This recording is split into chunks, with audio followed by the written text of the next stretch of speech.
Facing a huge financial crisis and just a year out from losing the most important player in their history, Barcelona should, by rights, be struggling in the middle of the Spanish league table, especially with domestic and European champions Real Madrid making a €100 million midfield signing in the summer, as well as adding Antonio Rudiger on a free transfer. But with almost a quarter of the campaign gone, the Blaugrana are instead unbeaten in La Liga, boasting the best attack and defence, and rolling back the years with a scintillating brand of offensive possession football. However, it's not all good news, with just one win from 4 Champions League games leaving the Catalans hanging by a thread. And after just a year under Xavi's stewardship, and 7 new signings arriving in the summer, it's not yet clear whether the improvements made are sustainable, and whether the club will be able to make more additions going forward to stay competitive. So which picture is the accurate one? The Barcelona which has rediscovered its identity and regained its rightful place among the game's best sides? Or the Barcelona pretending that money is no object, and riding a soft schedule before the inevitable disaster hands the Spanish crown to Real Madrid?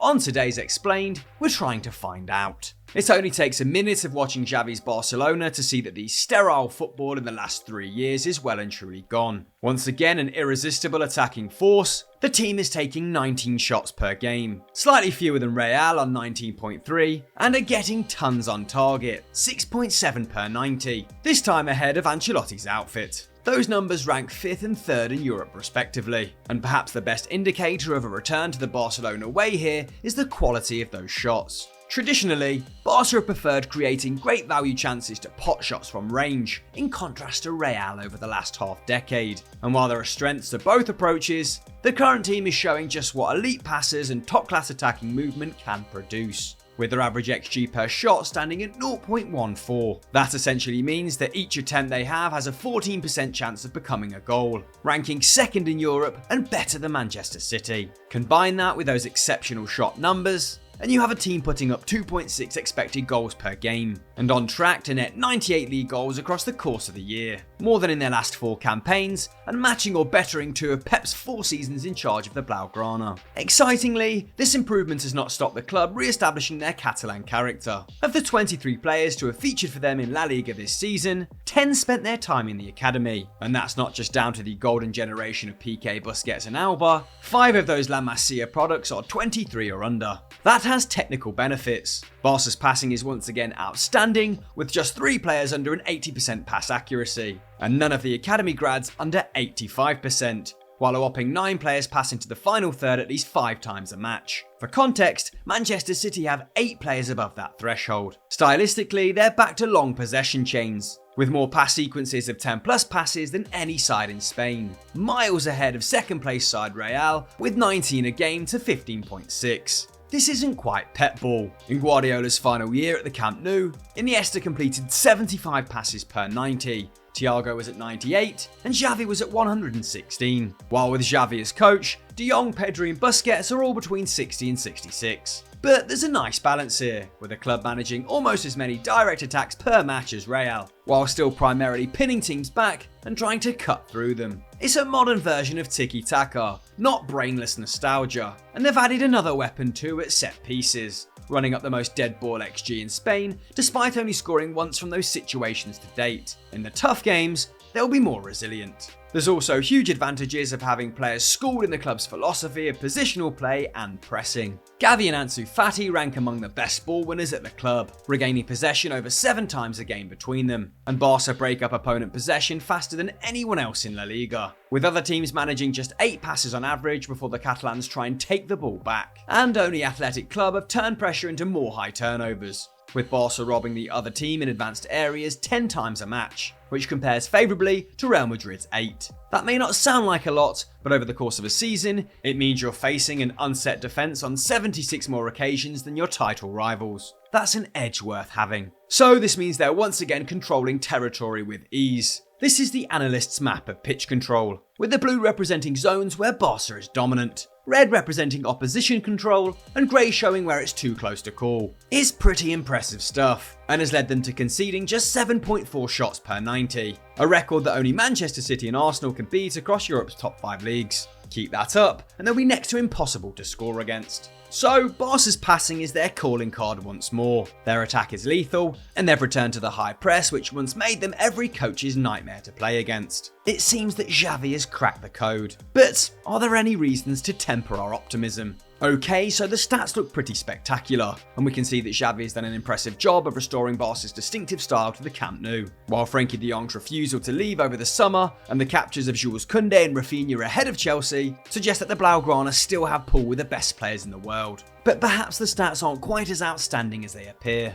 The club has faced a notably soft schedule over the opening weeks of the season, with playoffstatus.com's ranking indicating that they have had the third easiest fixture list of all Spanish clubs so far, while Real Madrid, who, let's not forget, are level on points with their rivals, have had the fifth hardest. It's debatable how much difference this makes. At current, there are a lot of poor teams in La Liga, and Real and Barca are expected to beat all of them. Strength of schedule isn't as important as it is in the Premier League, or even Serie A. But Barcelona are also getting lucky. They comfortably have the best XG difference in their division, a massive plus 13.6 at the time of writing, way above Real's plus 9.8, but they're overperforming at both ends, scoring 19 from 18 XG, and conceding just 1 from nearly 5 XG. That means their goal difference is about 5 better than it should be, bringing them much closer to their Clasico rivals. Factor in the fixtures, and it's roughly neck and neck. Ter Stegen in particular is, on present form at least, the best in his position in the world, rocking a 94% save rate,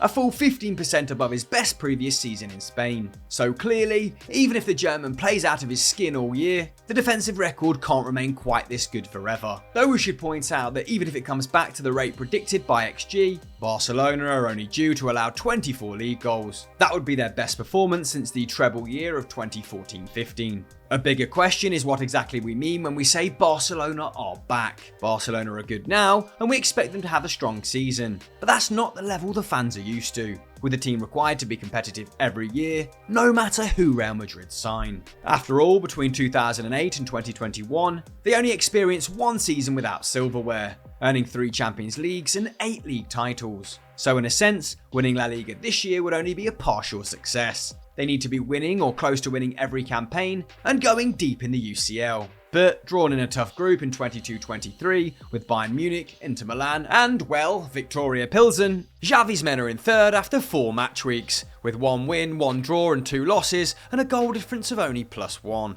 Dropping into the Europa League would be a disaster, given the financial assets they've sacrificed to strengthen the team. And the situation is unlikely to get better. Lewandowski is 33 and currently the only member of the squad with more than 2 league goals. Barca are going to have to find an elite finisher in the near future to maintain their status. Not easy at the best of times, and the continuing concerns over their finances could make it harder still. Unlike in the past, success is no longer guaranteed. Against all the odds, Xavi has performed a miracle in Catalonia, crafting an exciting team from the scraps left by previous coaches, and while we can take issue with the short-termism of some of their choices, the crop of special youngsters yielded by the academy and smart transfer work should safeguard Barcelona's future. At current, it's far from perfect. After all, the draw with Inter Milan leaves their Champions League ambitions in tatters. But for the first time in years, Barcelona look like themselves, and have a leader who respects their storied past, while recognising the need to adapt to the present. The Camp Nou may be crumbling,